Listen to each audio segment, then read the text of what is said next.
Sono Giuseppe Lavoradori, sono nato in aprile del 1958, ma tutti quanti nel mondo del nuoto mi conoscono come Pino Lavoradori.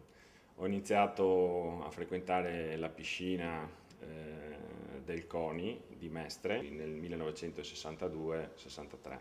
Ho iniziato a frequentare la piscina accompagnato da mio padre. Mio padre è stato un nuotatore, ma non ho memoria del suo trascorso di nuotatore quanto del suo trascorso come dirigente factotum della Mestrina Nuoto per un arco temporale molto ampio che è durato pressappoco dal 1958-59, gli anni in cui è stata inaugurata, realizzata, completata la piscina, fino alla fine circa degli anni 70, direi fino al 1976-77. All'inizio, un po' come si usava in quei tempi, non è che ci fossero molte opportunità e non c'era neanche tanta possibilità di scelta. Mio padre frequentava la piscina e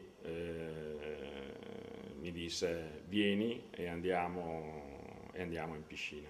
All'inizio la frequentavo in un periodo molto particolare che era l'orario che la piscina aveva ovviamente occupazione degli spazi e orari diversi, frequentazioni diverse. Allora, diciamo così, verso mezzogiorno la piscina veniva frequentata da un gruppo di soci ed era aperta ad un gruppo di soci che la facevano diventare quasi un club.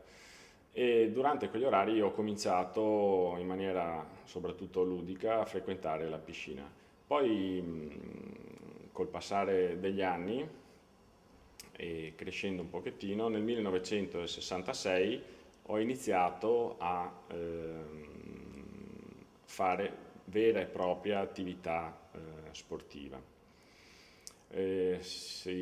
L'attività sportiva praticamente si faceva in due periodi della giornata, al mattino presto e nel primo pomeriggio, quando si faceva nuoto. Io ho fatto per un po' di anni nuoto, per poi passare alla pallanuoto, che ha rappresentato sicuramente la parte più importante della mia vita natatoria.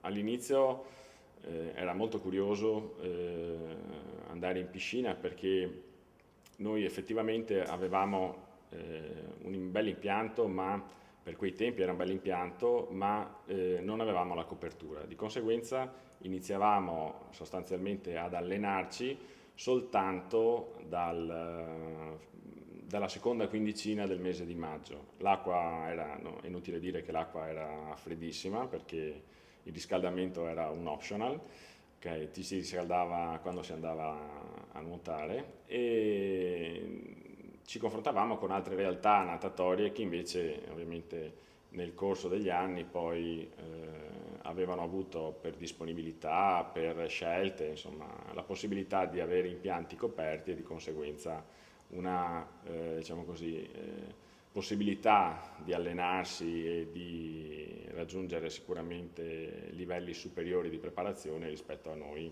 decisamente più elevati. E praticamente in questo periodo noi trascorrevamo sostanzialmente tutta la nostra vita all'interno della struttura della piscina. La piscina non era soltanto il luogo dove, come oggi fanno i ragazzini, dove uno va a fare sport, arriva, prende, si cambia, va in vasca o va in campo, finito, torna via. Era un luogo di aggregazione, era un luogo di aggregazione totale per noi e per noi effettivamente la vacanza non era una vera vacanza se non era trascorsa in piscina. Ho nuotato con risultati direi assolutamente normali fino all'età di 13 anni. All'età di 13 anni mio padre che era effettivamente un po' il motore della società dal punto di vista organizzativo, dal punto di vista amministrativo. Ovviamente probabilmente era più appassionato di pallanuoto e aveva deciso assieme all'allenatore che il mio tempo nell'ambito del nuoto era terminato e praticamente mi fece passare direttamente alla pallanuoto. Diciamo che forse è stato anche in virtù del fatto che io a 13 anni ero già alto più di 1,80 m, per cui avevo avuto uno sviluppo abbastanza precoce e ho cominciato a giocare a pallanuoto, prima nelle squadre giovanili e poi sono approdato in prima squadra. L'approdo in prima squadra è stato per sicuramente il primo anno e è stato abbastanza diciamo così, legato soprattutto alla fase di allenamento, perché in quell'anno la squadra faceva un campionato di Serie B e chiaramente l'impegno era troppo elevato e io ho fatto un bel campionato di panchina che poteva fare solo che bene a un ragazzino giovane per fare un po' di esperienza e fare un po' di preparazione. Di quell'anno, che purtroppo non si chiuse molto bene dal punto di vista del risultato, ho alcuni ricordi che sono sicuramente le prime partite che abbiamo fatto. La prima partita in assoluto siamo andati a giocare a Lodi, ricordo arrivammo, la piscina non era ancora completamente piena, la stavano riempiendo nel momento in cui noi stavamo praticamente, non dico per iniziare a giocare, ma poco prima che cominciassero a giocare.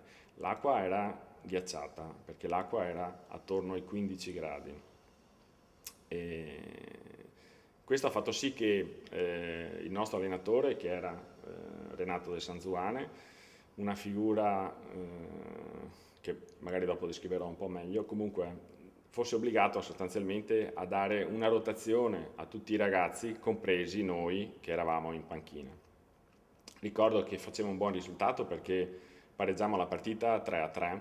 Io in quell'occasione sostituii il portiere, Beppe Massari, che era il portiere titolare della squadra. E lo sostituì per un tempo perché ovviamente rimanendo fermo in porta aveva un freddo allucinante e ricordo benissimo che pensavo tra me e me che bastava che loro avessero preso lo specchio della porta e tirato e preso lo specchio della porta avrebbero fatto sicuramente gol, perché io ero paralizzato un po' dall'emozione, un po' dalla paura e sicuramente in parte anche dal freddo, ma così non successe, per cui riuscì ad essere l'unico portiere imbattuto in tutto il campionato della Serie B, per cui ho fatto un tempo in porta e non ho preso neanche un gol. Dopo da quella partita Renato forse si rese conto che giocare in porta non era proprio il mio ruolo e mi cambiò e cominciai a giocare fuori. Allora, del nuoto sicuramente la più bella manifestazione a cui ho partecipato sono stati i Giochi della Gioventù. I Giochi della Gioventù allora, 1969, erano organizzati con delle selezioni a livello provinciale. Ogni provincia mandava la sua squadra, ma non era solo la squadra di nuoto, era anche la squadra di pallavolo, era la squadra di pallacanestro, era la squadra di ginnastica ritmica, era un assieme di discipline che venivano mandate e noi eravamo tutti quanti vestiti con la stessa divisa, tutti con la stessa tuta e dislocati tutti nello stesso pullman, tutti nello stesso albergo. È stata una manifestazione bellissima e poi ovviamente ognuno doveva portare avanti la propria disciplina. Ricordo, e ho ancora la foto, e forse anche per questo che ricordo molto nitidamente, quando abbiamo fatto la presentazione di tutte le squadre delle province italiane al Foro Italico. Ci parcheggiarono dentro a quello che è lo stadio olimpico, poi dallo stadio olimpico c'era un tunnel che collegava l'erba dello stadio olimpico con la terra rossa del Foro Italico e abbiamo sfilato tutti con i vari ovviamente cartelli delle varie province. È stata una cosa bellissima. Io in quell'occasione ricordo forse di aver fatto la mia unica competizione a livello nazionale e sono arrivato nella mia categoria e ovviamente nella mia specialità all'interno dei primi 20 nuotatori italiani. Penso che quella sia stata, anzi è stata sicuramente la mia miglior prestazione dal punto di vista natatorio. Poi dopo quello, come ho detto prima, insomma, sono passato alla pallanuoto. A differenza di qualcuno dei miei ex compagni di squadra, una volta arrivato a 30 anni ho completamente abbandonato il mondo del nuoto e mi sono dedicato a fare tutti quegli sport che non avevo potuto praticare perché per problemi ovviamente di lavoro, ma anche perché per noi la piscina era una cosa totale, era complessiva, non era soltanto il nuoto, la pallanuoto, ma erano gli amici, l'ambiente, ok.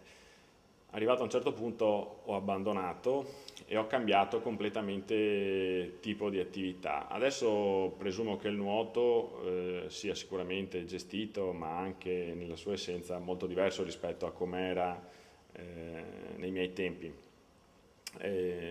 Direi molto più genericamente cosa posso dire a quelli che oggi fanno sport più che a quelli che oggi fanno nuoto. Vedo nei ragazzini sicuramente meno passione, meno entusiasmo, meno voglia di fare di quanta non ne avessimo noi allora. Io dico, non ci siamo resi conto, sicuramente noi avevamo avuto una grandissima fortuna di avere all'interno della Mestina Nuoto, che ovviamente era una delle pochissime realtà nel territorio allora, negli anni 60 e 70, di avere delle figure di riferimento come allenatori, come maestri di vita, come persone veramente importanti, di un livello, di una qualità assolutamente introvabile. Abbiamo avuto veramente una grandissima fortuna.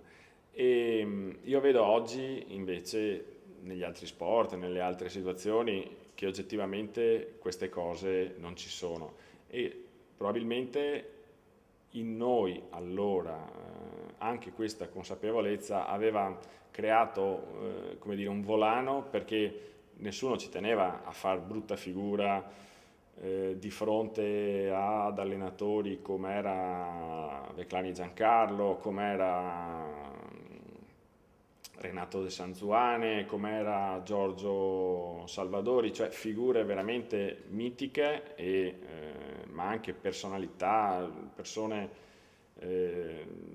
di spessore, che comunque non erano soltanto l'allenatore, ma era veramente una persona a cui io cioè, lo considero Renato sicuramente come una delle persone che ha segnato la mia adolescenza, perché per me era un punto di riferimento, cioè io giocavo per il piacere di giocare, ma anche perché c'era lui, cioè insomma era un legame completamente diverso da quello che può esserci oggi.